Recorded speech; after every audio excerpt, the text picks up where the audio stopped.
Hello everyone, and welcome to another edition of Thursday Thoughts. And continuing on our theme of well-being, this week's topic moves us on to financial well-being with Money Matters, the psychology of money. I hope you're all staying safe, and I want to start by thanking you all for taking the time to connect with us as we continue to bring together our clients, communities and colleagues. Before we get started, just got a few housekeeping points. So hopefully you all know where your nearest exit is in case of an emergency. But I guess other than that, today's virtual event is for 1 hour. We'll be split between approximately 30 minutes going through the key points followed by questions. Thank you very much to those of you who've already submitted questions. We will be answering those straight after the key points. And if I can encourage you all to ask more questions during the event, using the Q&A function, we will then do our best to answer all of them. Finally, we are recording this virtual event and we'll be sending out the recording afterwards. So, quick introductions before we get into it. My name is Ed Tomlinson. I am a financial planner and I work at Irwin Mitchell. However, much more importantly, I am pleased to say we are joined today by Kat Plummer.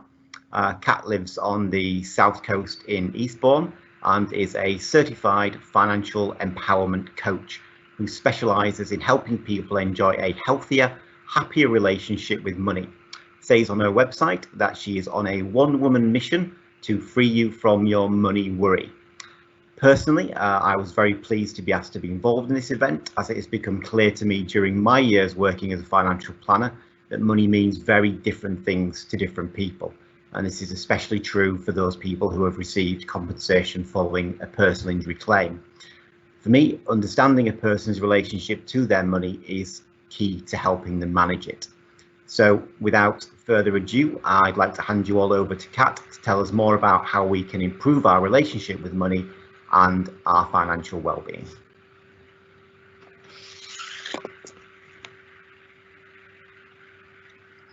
Hiya. So as Ed's just said, my name is Kat Plummer and I am a financial coach.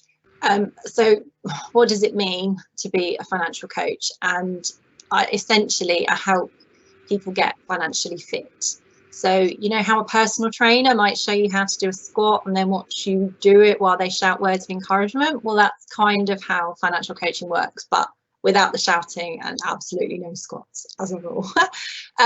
So talking about kind of money and well-being on a very basic level, the mechanics of personal finance are simple, aren't they? You know, spend less than you earn, save for the future, don't buy stuff you don't need, easy peasy. But as anyone who's ever set a money goal knows, and working with people who are setting money goals, implementing those rules can be a lot more complicated. So, for example, the stories that we tell ourselves limit our ability to make change in our financial lives. And there are so many other factors at play day to day. And if it really was that simple, we would all be doing it. So what is it then that makes this seemingly clear-cut formula so tricky to achieve? And I was kind of thinking about this while I was writing this talk, and the short answer is that emotions and mindset. That's the short answer. And it's believed that money management actually comes down to 80% psychology and 20% mechanics. So we can have all of the knowledge, we can have all the apps, we can have all the tips in the world, but if we don't work on our mindset, then we'll never actually achieve what we want from our money. And this 80% is made up of values, our emotions and our beliefs when it comes to money. So going on to the first point about, well, what is money mindset and why is it so important? So firstly, money mindset is made up of our unconscious thoughts and beliefs about money and how it works in the world. And it's those feelings, it's those thoughts that we subconsciously develop towards money based on our life experiences. And everyone has their own unique set of beliefs that impacts our thoughts, our feelings and our behaviours, and therefore then creates our attitude about money and towards money. It's so important a lot of the work that I do isn't just about the the practical side of things. The money mindset is so important, and it really matters, and it really has nothing to do with how much we earn, and it matters so much more than just dealing with figures. And there's been so much research conducted around the topic of money mindset, and it's actually, and findings show that it's our attitudes and our habits around our money and the way we view it that actually causes the problems, rather than tools and knowledge. Because if you think, we all know that, like I said earlier, spend less than you earn and save a bit. We all have that knowledge. And so what it actually comes down to is it's really all about how we feel. And one of my most favourite kind of stats that I like to share is that these unique beliefs around our feelings and how we deal with money, they're formed as early as the age of 7. So yes, like 7 years old. And there was a study conducted by behaviour experts at Cambridge University, and this is a quote from that, and it says, by the age of 7 years, several basic concepts relating broadly to later finance behaviours will typically have developed. And so it's really important, once we realise that, if we have children around us, to kind of bear that in mind, but also to bear in mind that our behaviours now and our habits and attitudes have already kind of been formed by then. And I often have people coming to me saying, I just want money saving tips. I just want to know what to do and go and do it. Now, money saving tips and money mind, all of that is great, but all of the tips in the world aren't going to help unless we have a positive and inspiring vision of actually what we want to do, and to be able to shift our mindset.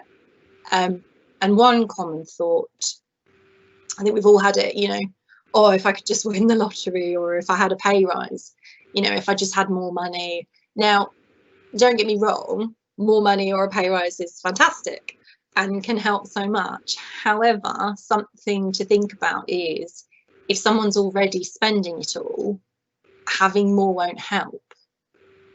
If we're already spending it all, if we have more, we'll end up spending it all again, and it kind of snowballs in that.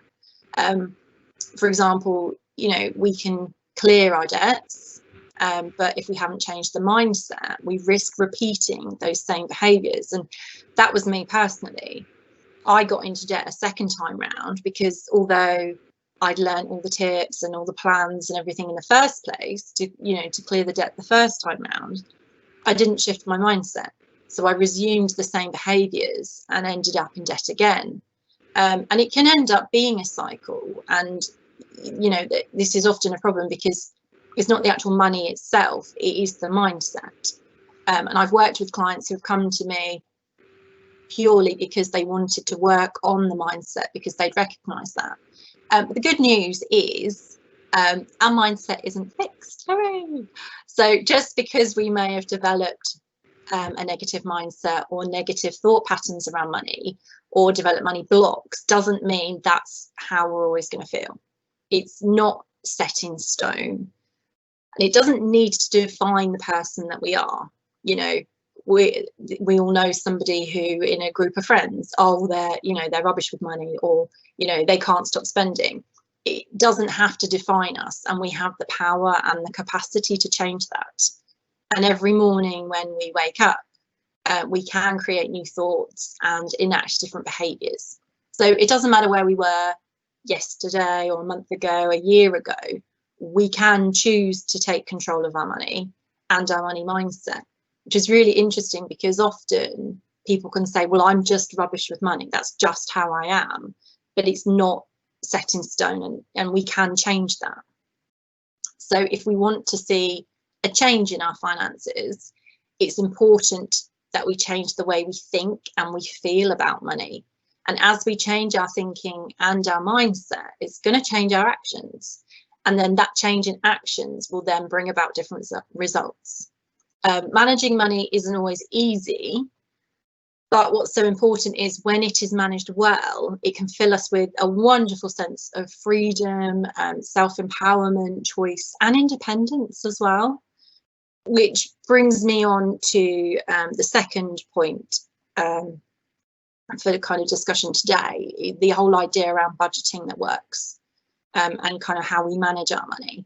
So some statements that often come up time and time again with friends, family, clients: my money just seems to disappear, or where did all my money go, or I have no idea where my money went. So that kind of invisible spending thing.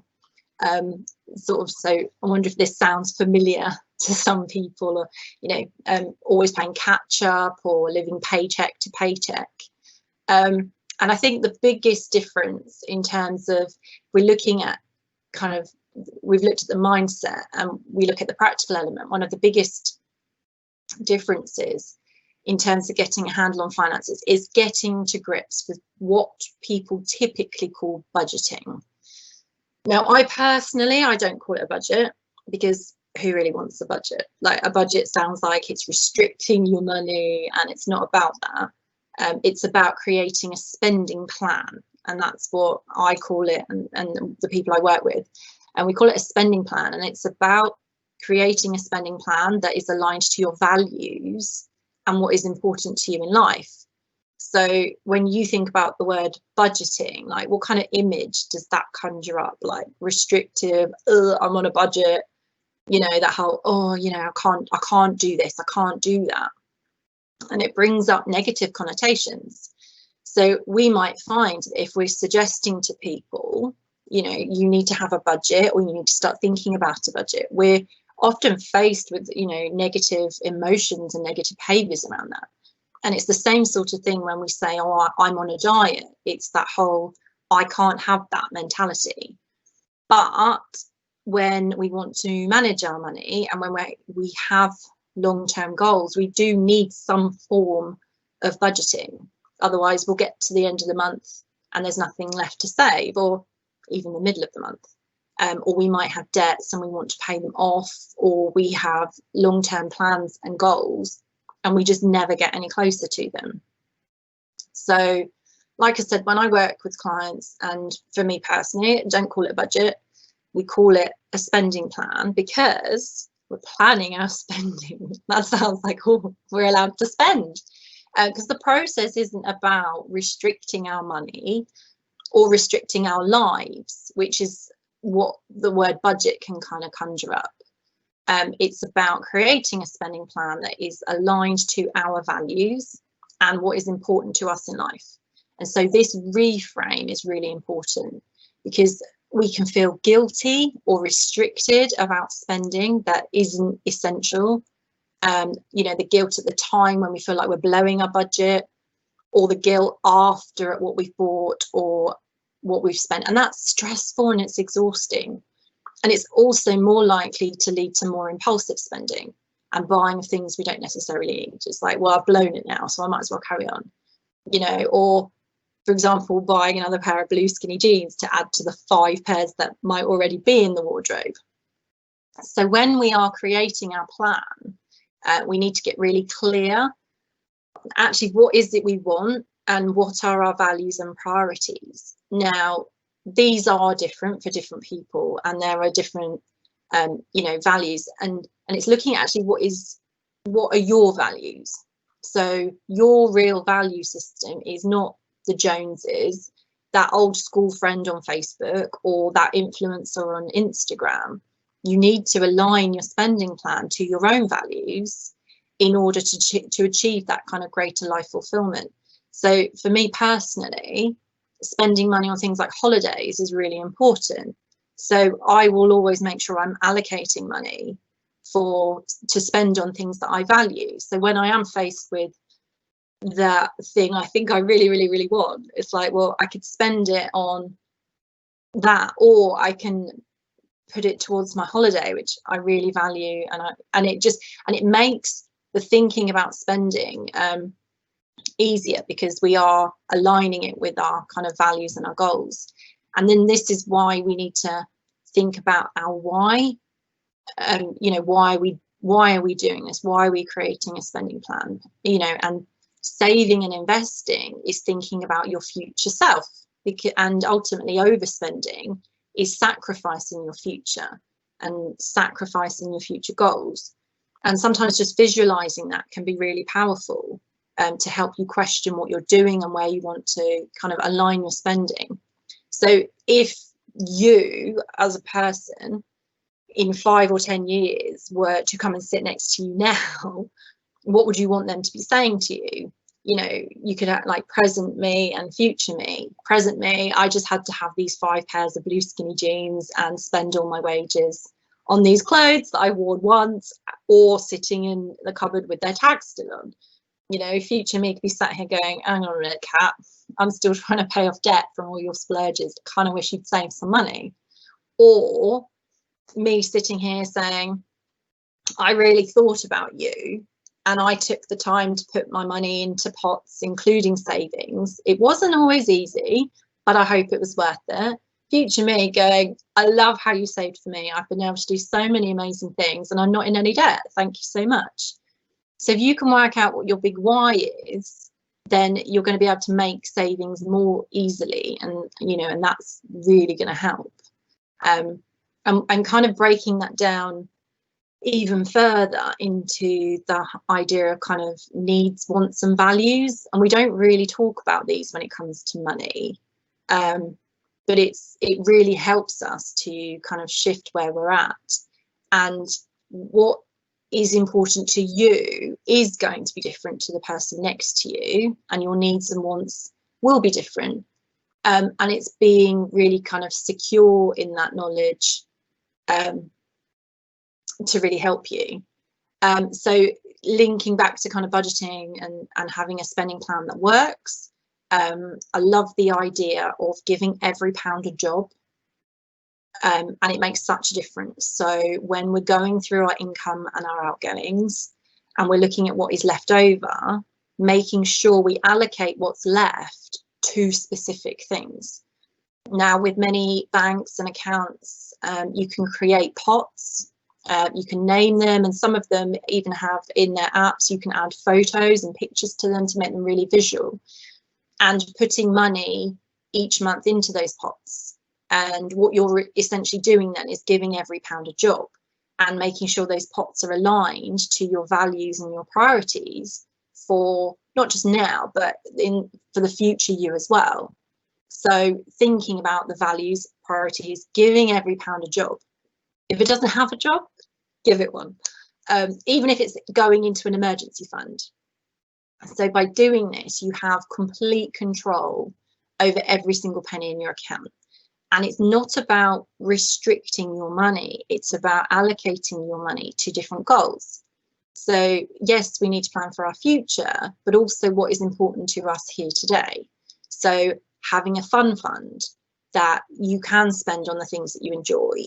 And it also then makes you think carefully about what you're spending it on, and actually, is this kind of in alignment with my values and my priorities?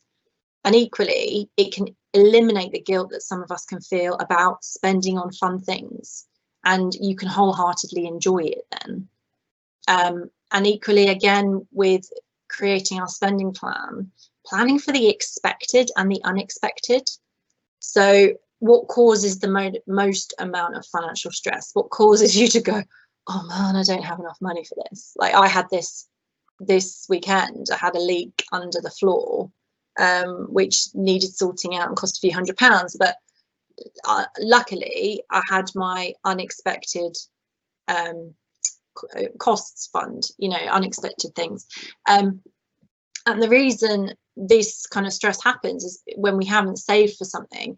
Equally, not even the unexpected, it's the expected as well. Like, for example, Christmas. It happens every single year, same month, same date. But how many people think about that and save for it every month? So set up a Christmas fund, you know, have a separate savings account and have a spending or, you know, standing order every month.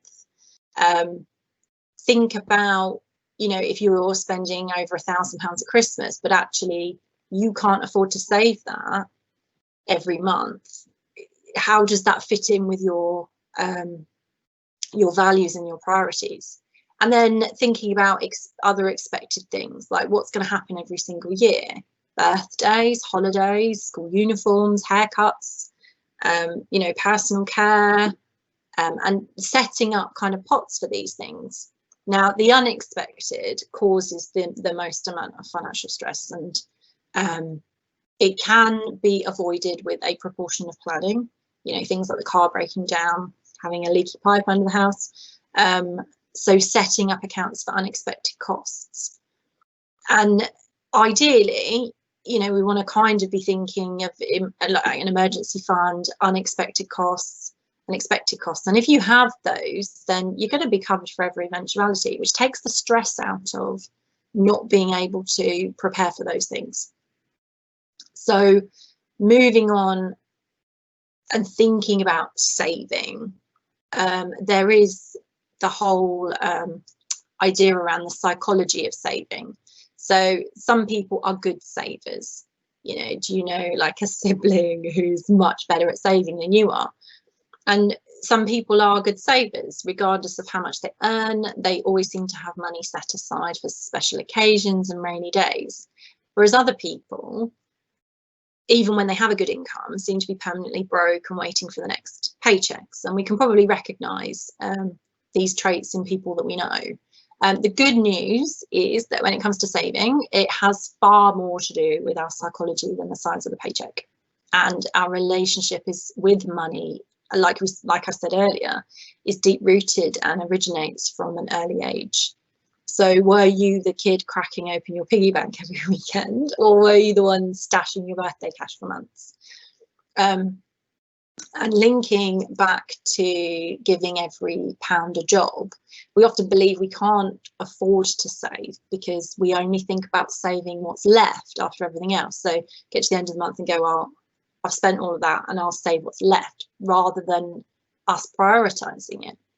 And we don't often treat savings as an essential spend in the same way that we do with bills, or even like our allocated sort of fund, you know, money budget. So a useful psychological trick is to pay yourself first, make the saving a priority, give your savings the same importance as your rent or your mortgage, and then have that going out and kind of making a money date each month at payday, you know, putting it in all these different pots, and then adjusting your spending around what you have left, and again, you know, giving every pound a job, so that it all aligns with your values and priorities.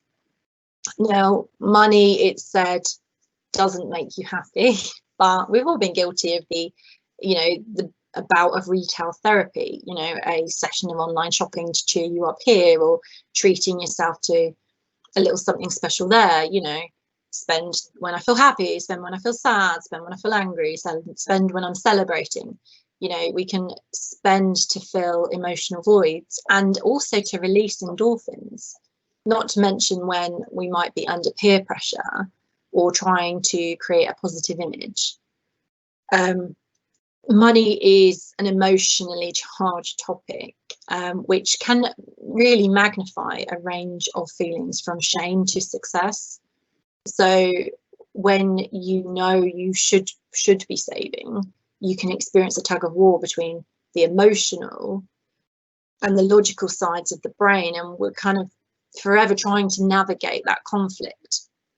And so if we can manage our emotions, that's really key to managing our finances. So being aware of our triggers, and even rehearsing what you'll do at times when you might be tempted to overspend. And a lot of these things can end up being kind of autopilot, and we're in that habit. Saving is also delayed gratification and preparing for our future self, but we are intrinsically creatures of instant gratification, whereby we're likely to worry less about the future, and it's that kind of constant battle with our future self and our present self. So a key strategy for that whole delayed gratification thing and prioritizing our future self is to find a way of tricking yourself into doing what doesn't feel so easy and make it easy. So setting up a standing order, rounding up your purchases, or, you know, skimming off the top of your bank balance. And there are so many different types of software and apps, and even bank accounts are doing this, and they can do this for you. So if you are struggling with that whole doing it and managing it and doing it yourself, you can set up ways, like I said, of like tricking yourself into doing what doesn't feel easy to make it easy and have these things automated. Also, the amazing thing about the whole psychology of saving is that research shows that people who set a goal save faster than those who don't, and they're likely to save £550 a year more than those who don't set a goal. So setting a goal is really important, and making sure that your goal gets you excited, and we're more likely to be successful if there's positive emotion attached to it. So if your goal is to save for a deposit, have a picture of your ideal property in your purse or your wallet, or it might be phone screen. Like, really focus on the end goal and really symbolize your goal, and even write it down. Like, the simple act of writing it down increases the odds of you achieving it. And you can take it one step further and share your goals with friends and family, and that really helps to keep you accountable, because once it's out there, and people could be, share your goals with friends and family and say, this is what I'm aiming for, and this is one of the reasons why I'm trying to save some money. And remembering that the ability to save isn't about what you earn, it's about what you keep. So start small, set yourself small, achievable targets, and who knows what you could save in a short time. So thinking over those kind of three topics, the idea of the money mindset, and the final bit is kind of money blocks and habits, and if we've got them, we want to create new ones. So, and often we have them, we just don't even know that we've got them. So awareness is really, really key to breaking those autopilot thoughts, the habits and behavior. And like I said, a lot of people simply don't even recognize that they might have an issue with money mindset because they just don't talk about it. I've had a few conversations with people recently who said they didn't even realize that they had a negative money mindset, or even that they had money blocks. And apparently there's some research has been done that 50% of adults believe that talking about money is taboo. So we don't talk about money because the idea of it being, rude or vulgar. And 32% of Brits find talking about money stressful, with 43% saying it's embarrassing. So thinking, like, do we fall into any of these categories? And what kind of feelings do you recognize when you think or talk about money? Ashamed, stressed, overwhelmed. And what kind of money messages did we grow up with? And there are ones that kind of fly around a lot. Rich people are evil, mean, materialistic and greedy, so we don't want to be like them. Or poor people are noble and virtuous, and so it's better to be like them. Were there comments growing up about, rich Auntie Barbara? Or were we born into a family where they believe that people like us don't get ahead? We might be holding on to similar unconscious beliefs. So just be really aware and think about your own mindset when it comes to money, and what do we focus on, and what are our major thoughts about money? Are they pessimistic and fearful, or are they empowering? Because our thoughts often control our actions. Developing a negative money mindset can create a barrier between us and financial health, and it can keep us in a place of stress and anxiety and stop us from achieving our goals. Things like money burns a hole in my pocket, or I'm rubbish with money, I just can't save. And as a result of these early experiences, these emotions and the idea of who we think we are when it comes to money can lead to self-limiting beliefs, and those can then hold us back. So if we continue to believe that those are true, then we'll always look for evidence to support it as being true. If we believe we're rubbish with money, then we'll always be looking for evidence to support this. And the reason we look at these money blocks the money stories and the self-limiting beliefs, is this is what will help us in developing a healthier, happier relationship with money. Because when it comes down to being successful with money, as I said earlier, 20% of that success comes down to the mechanics, yet 80% comes down to psychology and what we think and what we feel and believe to be true. So I kind of, I've come up with some tips. Like one tip is to recognize your self-sabotaging thoughts. Being self-aware enough to recognize them isn't easy, but without doing this, we won't be able to improve our mindset. So just some examples of common self-sabotaging thoughts might be, I'll never get out of debt, I don't make enough money to save, I'll never be able to afford that, I'll never make as much as so-and-so. So just take some time to reflect on things that you've thought or you've said in the past. And if nothing comes to mind now, just making a conscious effort to keep track of how you feel or what you say in, going forward when the topic of money comes up. So what happens when an unexpected bill comes in, or if you don't receive some money you were expecting. But just remember that even if that feels like the truth, just reflect on how that thought is affecting your actions. Another flip is changing the phrase "I can't afford it" to actually "how can I afford it?" or "what can I afford?" And that removes some of those restrictive thoughts around it. And then finally, I like to do an exercise with clients called "If Money Came to Tea," where we imagine that money is a real person and they're coming for afternoon tea. So thinking about how would you describe them? What do they look like? What do they sound like? Are you comfortable in their company? If not, why not? And with a greater awareness of your money mindset, you can then start taking action. So that's been a kind of a whistle stop and hopefully some practical elements that you can kind of think about and take away. But I'm sure that there are several questions. Let's have a look. We've got quite a few questions in. Yes, we have. I guess just sort of before we get off with the questions, just to say I thought there was some absolutely fantastic tips in there for how to help get a better relationship with money. Really did like the idea of current me and future me having a conversation and what they may be saying to each other. I thought that was really very powerful, and sort of giving every pound a job as well. Really did resonate with me. Got some questions coming in, so I think what we'll do is we'll kick straight onto them, and I'll ask away now. So the first question, which came in before the event, which was, I'm particularly interested in how to support the shaping of a healthy relationship with money with clients with emerging capacity, and that is sort of specifically from child to adult. So Kat, have you got any thoughts around that?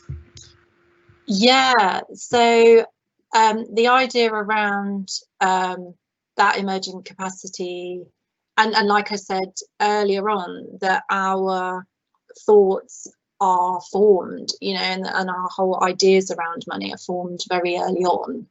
And I think being involved in getting, children and young adults involved in decisions, and that whole reframe of we can't afford it, to okay, well, how can we afford this if it's something that we really want and means a lot to us and is kind of aligned with our values and priorities?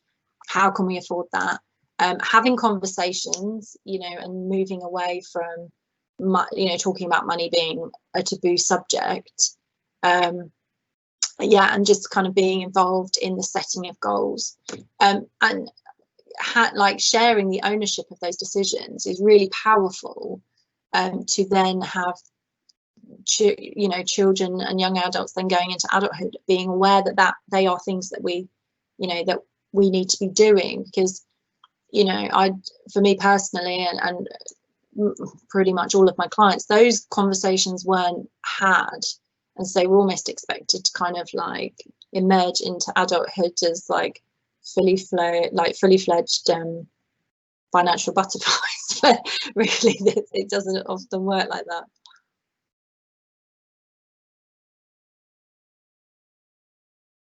That's really useful, Kat. Thank you. I've got possibly an easier one maybe next. Got a question come in. What money apps do you recommend people to use?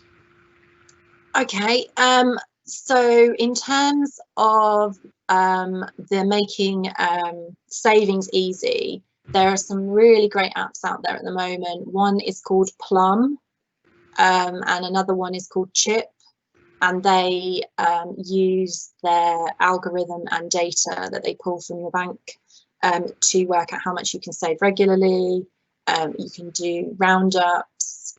So for example, if something is £2.75, it would round it up to £3, and the 25p would go into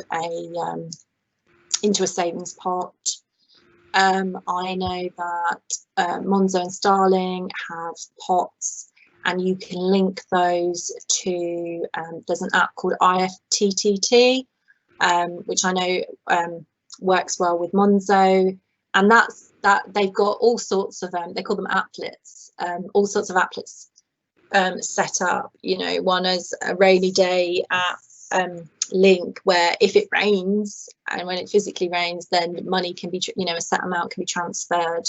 They have things like you can set up for every Monday morning for your, you know, your kind of miscellaneous spends, you can have an amount transferred over. And I know that a lot of other banks now are kind of taking these on with the whole roundups.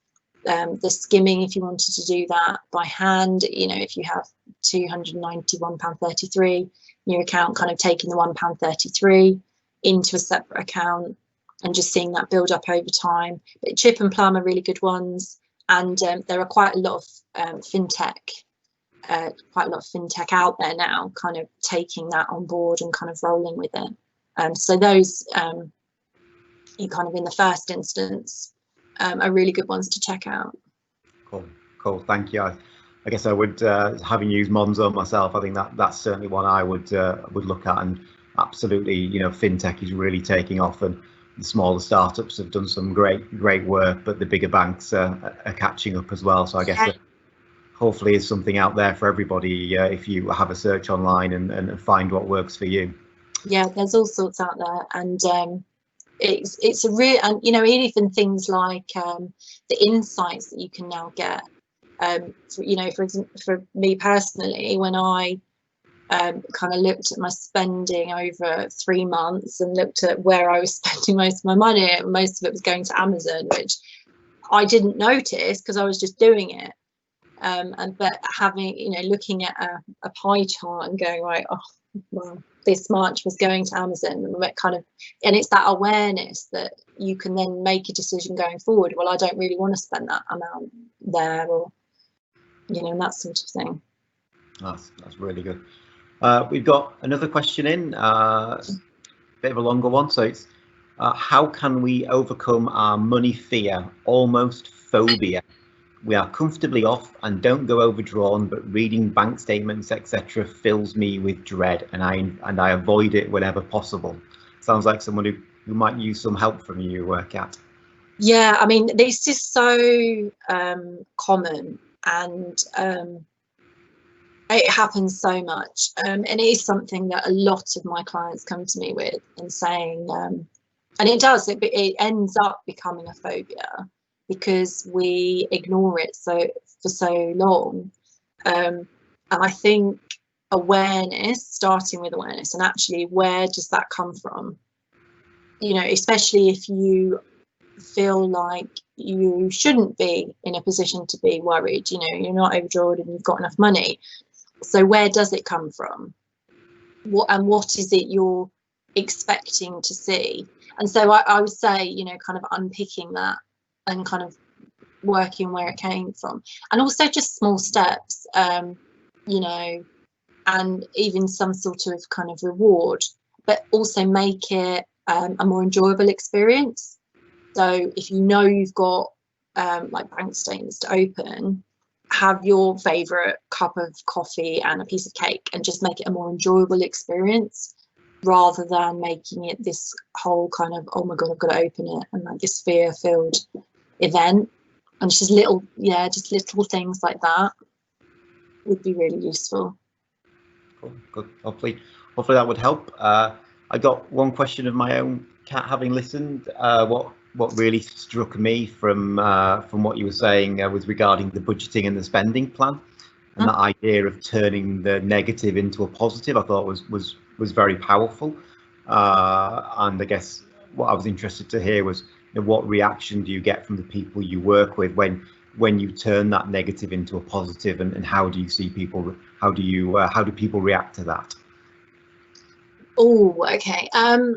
What is really interesting is, to begin with, there can be a bit of resistance of because that's how people have always thought and always felt.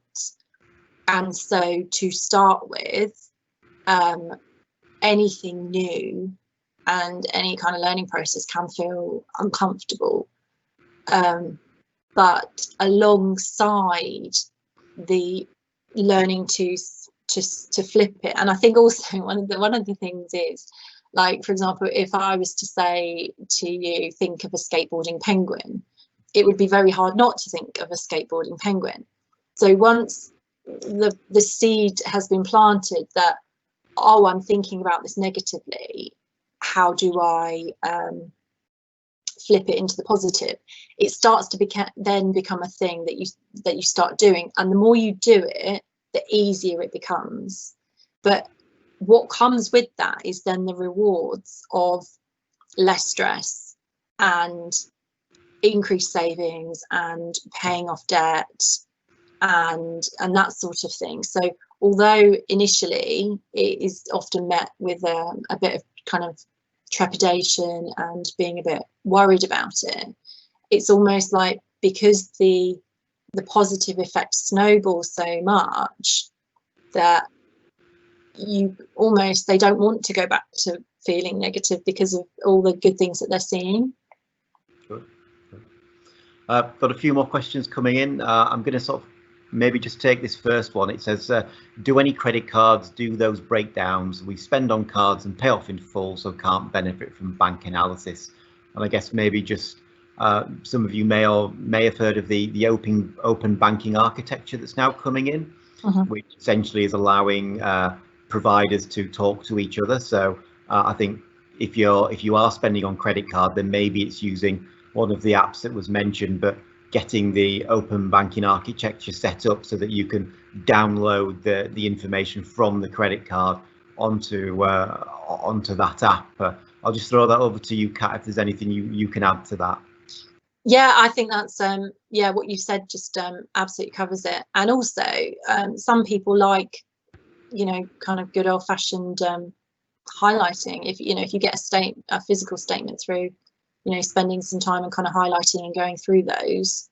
I wouldn't say to do hundreds of them, but even just the last 3 months, just to give you some kind of idea about where it's all going.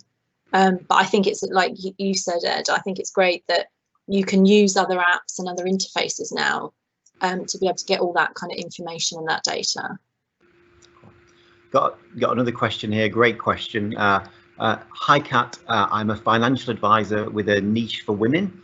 I do get concerned that women do not plan for the future and take little interest in their retirement planning, whereas male clients take much more interest to ensure they are provided for in later life.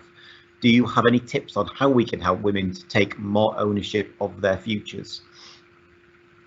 I love this question because most of my clients are women. And I feel exactly the same as you.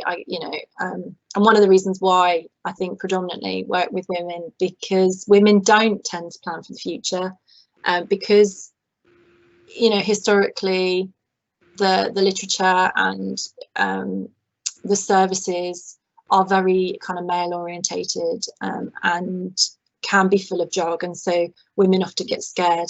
And I think making it more friendly and also just getting out and talking about money and talking to women about money, and kind of breaking it down even further, because it is a real thing. There's research that's been done recently that women are just not preparing for their futures in the same way.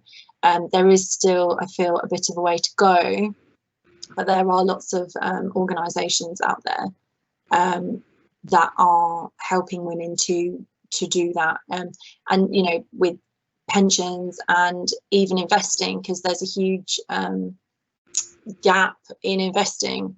There's huge kind of disparities between men and women investing, and interestingly the research shows that actually women can end up being better at it, better with it than men. So I think having conversations and even building some sort of network, kind of friendly network, because a lot of women can find it quite off-putting and believe it's male dominated, and it's not like that anymore, and we kind of need to change those perceptions. Changing some attitudes and perceptions in the industry, which is very heavily male dominated and has been for a long time, which yes, see that. So I think we don't seem to have any more questions right now, so I think unless we get any more in, we will probably move to wrapping that up. So I guess first of all, just like to thank all of you for joining us today. Much appreciated. I hope you have found it useful. I certainly have, and I guess a big thank you to Kat as well for joining us, and for taking her time to go through that and answer our questions. If there are any other questions that you have, then please do connect with Kat or myself, or you can send them direct to the events team on the link to the invite that you had. And I guess just a final couple of things that I would like to mention is that please can I encourage you all to visit the Irwin Mitchell coronavirus hub. If you just Google Irwin Mitchell and coronavirus, you will get there. There are loads of amazing things on there, some really good stuff on well-being, loads of legal and financial help for individuals and businesses, all around the involving around the current situation.